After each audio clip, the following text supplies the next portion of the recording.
খুব ভালো লাগছে সবার সঙ্গে দেখা করার। স্বৈরাচারী শাসনের অবৈধ আদেশ পালন করতে গিয়ে পুলিশ বাহিনীর সদস্যরা জনরোষের শিকার হয়েছেন বলে মন্তব্য করেছেন অন্তর্বর্তী সরকারের প্রধান উপদেষ্টা ডক্টর মোহাম্মদ ইউনূস। মঙ্গলবার সকালে রাজারবাগ পুলিশ লাইন্সে ৩ দিনব্যাপী পুলিশ সপ্তাহ 2025-এর উদ্বোধনী অনুষ্ঠানে একথা বলেন তিনি। যে কঠিন অবস্থায় আপনাদেরকে জীবনযাপন করতে হয়। ডক্টর মোহাম্মদ ইউনূস অভিযোগ করে বলেন, গত 15 বছর ধরে আওয়ামী লীগ সরকার পুলিশকে দলীয় স্বার্থে ব্যবহার করেছে, যার ফলে অনেক সৎ ও নিষ্ঠাবান পুলিশ সদস্যকে মূল্য দিতে হয়েছে। স্বৈরাচারী শাসনামলের 15 বছরে দেশের পুলিশ বাহিনীকে দলীয় বাহিনীতে পরিণত করায় সমস্ত ব্যবস্থা ধ্বংস হয়ে গেছিল। স্বৈরাচারের অবৈধ অন্যায় আদেশ পালন করতে গিয়ে পুলিশ বাহিনী ব্যাপকভাবে জনরোষের মুখে পড়ে। অনেক সৎ পুলিশ সদস্যদেরও এই জন্য মাশুল দিতে হয়েছে। তিনি বলেন, আগামী নির্বাচন যাতে শান্তিপূর্ণভাবে অনুষ্ঠিত হয় সেজন্য পুলিশের ভূমিকা অত্যন্ত গুরুত্বপূর্ণ। একই সঙ্গে তিনি আহ্বান জানান, নির্বাচনে পরাজিত পক্ষ যেন দেশের স্থিতিশীলতা বিনষ্ট করতে না পারে, সে বিষয়ে পুলিশকে সতর্ক থাকতে হবে।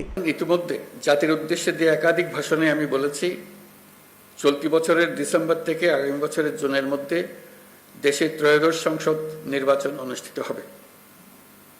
সেই নির্বাচন যেন সুষ্ঠু ও শান্তিপূর্ণ উপায়ে অনুষ্ঠিত হয়, সেজন্য পুলিশ সদস্যদের ভূমিকা খুবই গুরুত্বপূর্ণ।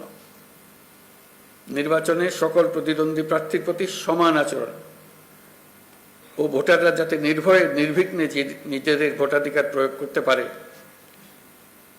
সেই পরিবেশ নিশ্চিত করা আপনাদের এবং আমাদের সর্বোচ্চ দায়িত্ব।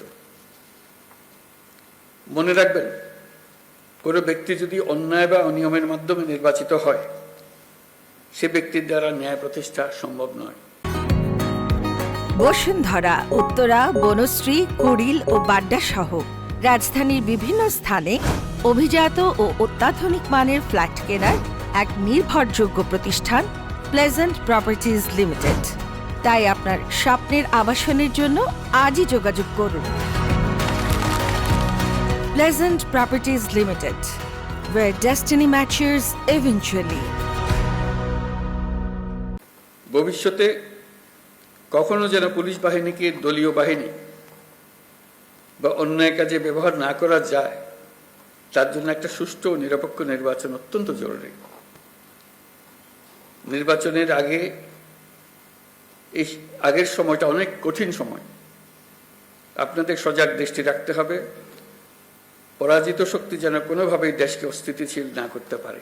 প্রধান উপদেষ্টা বলেন, দেশের মানুষ চায় নারী নির্যাতন ও সহিংসতা প্রতিরোধে পুলিশ বাহিনী আরও সক্রিয় ও কার্যকর ভূমিকা পালন করুক। তিনি প্রত্যাশা করেন, সমাজের সব শ্রেণী পেশার নারীরা কোনো ধরনের হয়রানির শিকার হলে যেন নির্ভয়ে পুলিশের হটলাইনে ফোন করে দ্রুত সেবা পেতে পারেন, এটি পুলিশ নিশ্চিত করবে। একই সঙ্গে তিনি মানুষের মৌলিক অধিকার ও ন্যায় বিচার নিশ্চিত করতে পুলিশ বাহিনীকে দায়িত্বশীল ভূমিকা পালনের আহ্বান জানান। নারীর প্রতি সহিংসতা প্রতিরোধে পুলিশ বাহিনীকে খুব শক্তিশালী ভূমিকায় দেখতে চায়।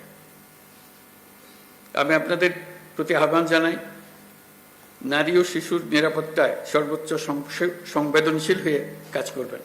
সকল শ্রেণী পেশার নারীরা যেন যে কোনো হয়রানির ঘটনায় পুলিশের হটলাইনে ফোন করে সর্বোচ্চ সাহায্য পায়, সেটি নিশ্চিত করবেন। নারী এবং শিশু নিরাপত্তা পেলে আমরা বুঝতে পারব দেশ নিরাপত্তার দিকে অনেক দূরে এগিয়ে গেছে। এ সময় প্রধান উপদেষ্টা বাহিনীর ভালো কাজের প্রশংসা করেন এবং মানুষের অধিকার ও ন্যায় বিচার প্রতিষ্ঠায় পুলিশকে আরও বেশি সক্রিয় ভূমিকা রাখার তাগিদ দেন। গত বছরের 11 জানুয়ারি থেকে চলতি বছরের 28 ফেব্রুয়ারি পর্যন্ত বিশেষ অবদানের স্বীকৃতিস্বরূপ 62 জন পুলিশ সদস্য এবার বাংলাদেশ পুলিশ পদক পেয়েছেন। প্রধান উপদেষ্টা পদকপ্রাপ্ত পুলিশ কর্মকর্তাদের ব্যাজ পরিয়ে দেন। এবার 3 দিন ব্যাপী পুলিশ সপ্তাহ পালিত হচ্ছে। আমরা ন্যায্য অন্যায় ভিওডি বাংলা নিউজ ডেস্ক। মানুষকে রাস্তায় নেমে আসতে দেখেছি।